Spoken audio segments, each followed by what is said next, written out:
Hi, welcome to Everyday NLP Bites, Season 4, Episode 3. For those of you who have not been watching or listening to earlier episodes, my name is Florence Madden. I'm an NLP trainer and coach based in Cumbria in the north of England. I'm also the author of The Intention Impact Conundrum and the co-author of Everyday NLP. Like Season 3, Season 4 is in conversation with, talking to people who have trained in NLP or who are trainers themselves to find out what's important to them in NLP and how they've been able to use it practically in their life and work. And today, I'm delighted to say I've got Richard Bisiker. Richard has been running his own business, Personal Summits, for over 20 years, and he also works for a health and insurance company. He's an executive coach, and he is also one of the contributors to the advanced coaching program that we've started and run together. And I'm delighted to have Richard here. So Richard, over to you. What's been important to you in NLP and how have you been able to use that in your life and work? Okay, hi. So for me, the thing that has stood out the most with regard to having an impact on the people I've worked with is actually the meta model, the what I kind of consider the more original, basic forerunner of everything. Yeah. And it's almost the simplest model as well to understand and to use in conversation with people. So it doesn't always have to be in a set coaching session. We can use it, use the tool almost anywhere with people. So, sorry, I was just going to say, so meta model is all about language. So that, I suppose, comes into any conversation. Yeah, very much. And it's really just the picture of understanding how people go through the filtering process from the deeper thinking that we have into the surface level that the words that you hear. Yeah. And listening carefully to the words, we in turn filter and interpret those words back into our deeper meaning, into our maps of the world, and make all sorts of links and associations and inevitably assumptions as well. Yeah.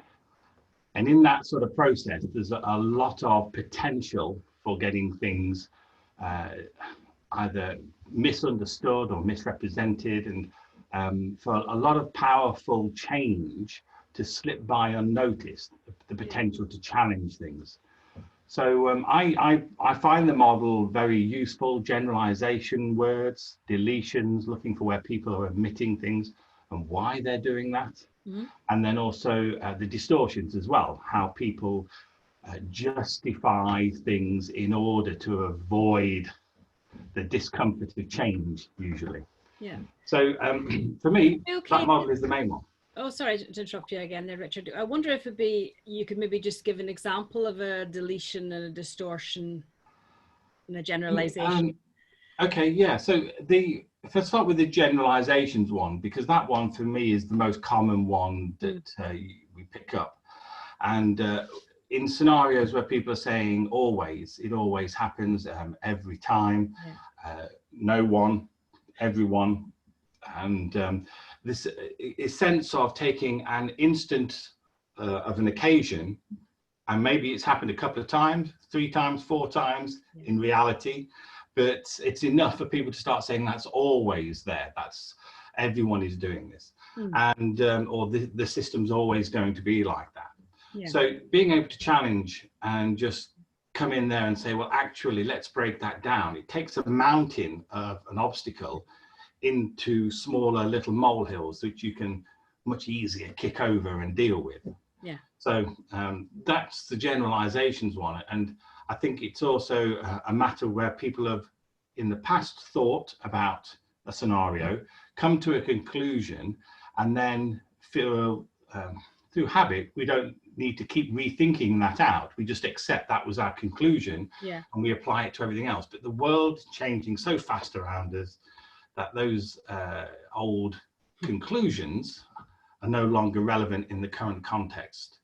So asking people to unpack any generalization usually gets them thinking again about the context, about what we're trying to do at the moment. Yeah.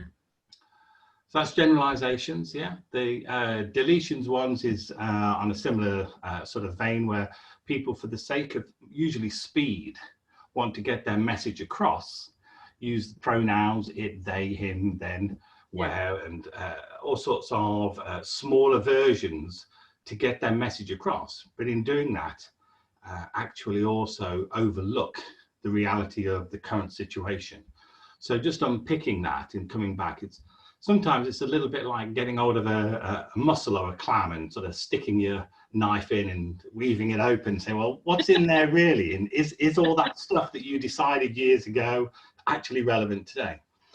And there's a lot of light bulb moments go on when people start to actually rethink and then recontextualize what's happening. And so you see the potential of lots of new choices open up.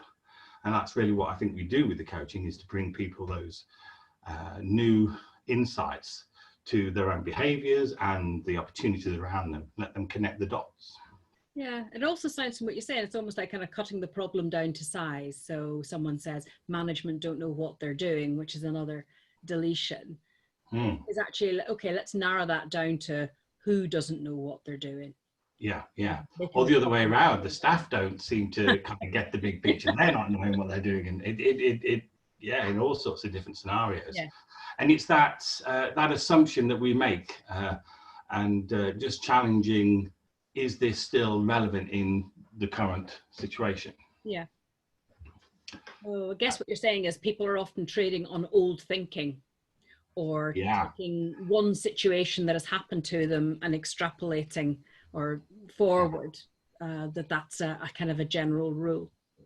Yeah, and I think distortions is another one that is a little bit more interesting, in that people consciously make distortions, whereas the first two, generalization, deletions, they're kind of about speed and just wanting to move through. But a distortion is where you are, maybe if not consciously, subconsciously, justifying your current set of choices because you've looked at the risk, you've looked at your appetite for change and discomfort and movement, and you've sort of said, well, here's where I am, therefore I'll make everything else in the environment the reason why my choice is the right choice or the only choice. So the distortion is quite interesting, because you see people actually make a statement that really just justifies their pre-decision. Yeah. And quite often in the coaching scenario, a person comes to you because they want change. Yeah. And this is like trying to drive forward with the handbrake on.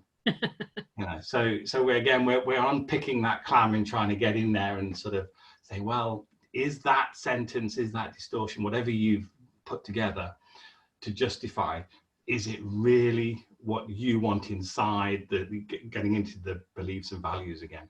Yeah. So that meta model is a wonderful kind of a window into the deeper stuff. Yeah. And we just want to unpick it a little and then let the client connect the dots between the old thinking and the new context. Yeah. So I use it a lot because it's easy access. It's just listening and challenging. Yeah, so even in the shortest conversation, you can notice some of the assumptions that may be sitting behind what someone is saying. And I suppose you were talked about whether people are conscious or unconscious. A lot of times we are completely unconscious about the things that we're saying about and to ourselves or about a situation. Yes, there's, the whole concept of NLP is a lot about understanding those habits, the programming. And, we do it because it saves us time. If we had to wake up every day and rethink everything we do, it would do very little by the time we've got to the conclusions again.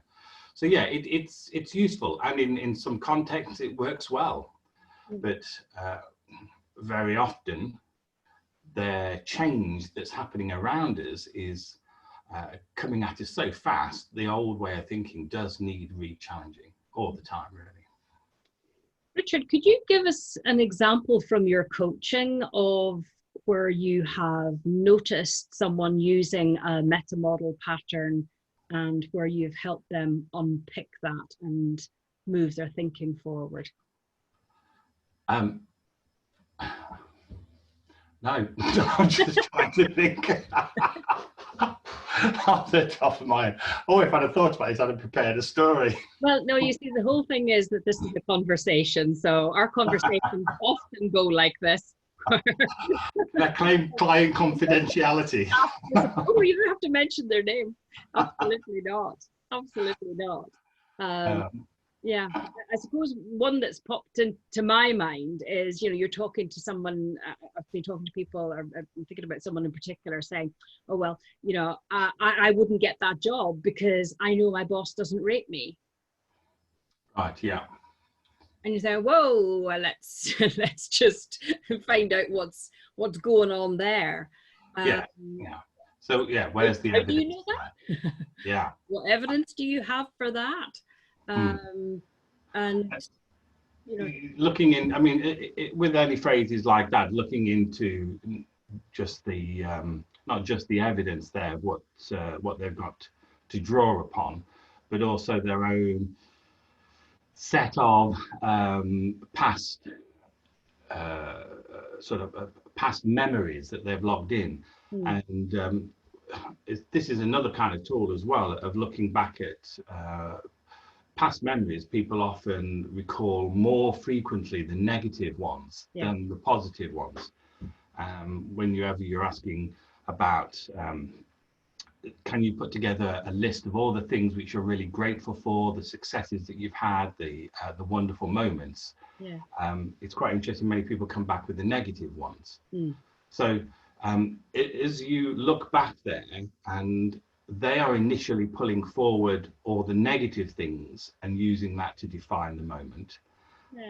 I find it's great to go back and spend time working on all the positive ones, the positive moments, and looking at places where they've achieved, whether it was a sense of decision-making, confidence, a sense of handling large multitasking complex scenarios.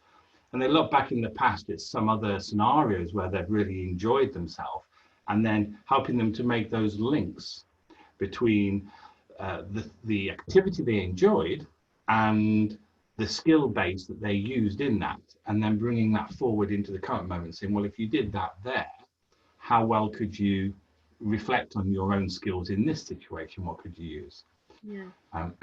So bringing that through. I suppose one of the presuppositions of NLP, or part of it at least, is that our memory has a structure to it. And what you're describing there is often the structure is people, and I say choosing, maybe not consciously choosing, but selectively remembering the difficulties and the problems. And what I'm hearing you describe it is you're redirecting people's attention, you're helping them change the structure of that memory to make it, I suppose, more balanced, because things go wrong in people's lives for sure. But I guess what gives us the courage or the motivation to move forward is recognizing that actually there's been successes there as well. And it sounds to me what you're doing is helping them restructure how they're thinking about themselves. Yes, very much. And sometimes for people that are very switched on, very dynamic, and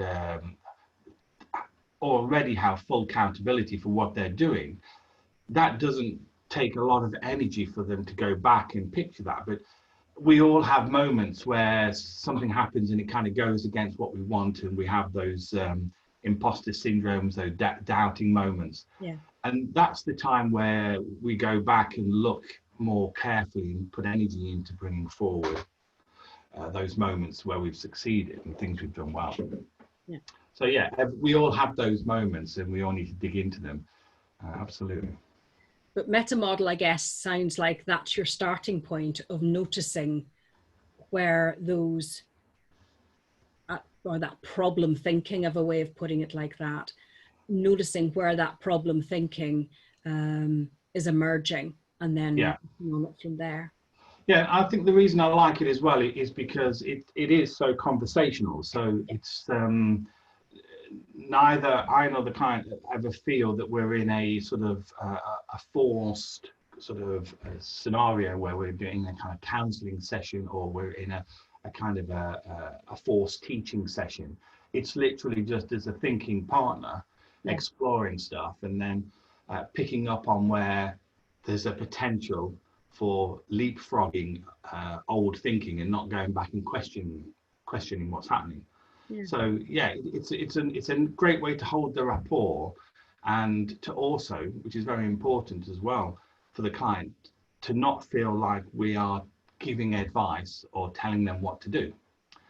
Certainly in the C-suite, the chief of whatever operations, exec, finance, in that sort of level of field, these folk want to make their decisions and go forward for themselves. And the idea of working with a coach is supplementary to their skill base. It's not going for advice. So the conversational style is very good. Yeah, and I suppose on the other side, you're avoiding colluding, because when you hear people say things in that way that have a negative implication for themselves, then I suppose you could say, if we don't challenge that, we're colluding or even confirming that. Yeah. Potentially, at least. There is often, and I see this when training people to become coaches, the empathy and the rapport is very important to them, and sometimes it becomes overly done, and you miss the knife edge, the incisiveness of the challenge. And just the other day, I was speaking with someone about giving them feedback on their coaching, and they were very, very nice. They were really empathetic, really encouraging. And we were saying, you know, this doesn't really have to hurt. And I was at the end saying, actually, no, you really want to say, this is going to hurt a lot. This is really going to challenge you. You're here for a reason. This is going to hurt. Let's get into it, you know. And it's you can, okay, so you can do that with a bit of humor, but that makes the point. Yeah, we want to shake it up a little bit and come out of it, because we will come out of this okay. You know, there's that empathy and connection you'll have shows that, demonstrates it. But nevertheless, we have to get in there and prod a little bit and say, are you really sure? Yeah. And just what I'm noticing there is that rapport, and or coming from a position of rapport and respect for that person, because if you are going to question maybe beliefs that they've held for some time, you have to be in rapport with that person, and they've got to know that the reason for asking those questions is to help and not to embarrass them or to show them up in some way. Otherwise, people are going to withdraw from that. So I think what I'm hearing from you is that rather nice balance that we've got to strike. So whether it's in a coaching situation or any other conversation with somebody, is making sure the relationship is in the right place. And when it is, then you can really help somebody by noticing this language and yeah, that's correct. And you do judge that, you make that judgment call, and also you make a call on, is this the right time and place? Because I would very much hold back from doing any provocative type coaching or challenging coaching if we're not in a private space, because there's nothing worse than sort of getting the timing wrong, and a person then as well not being open with you. Yeah. Okay, thank you. So I think we've got a bit of an insight, not just into Richard and meta model there, but perhaps even into Richard's style as a coach. So if that's a style that appeals to you, Richard, can you tell us what your website is? personalsummits.com. We have lots of different things on there supporting executives, and we also do work with the Institute of Leadership and Management and the director level qualifications there too. Okay.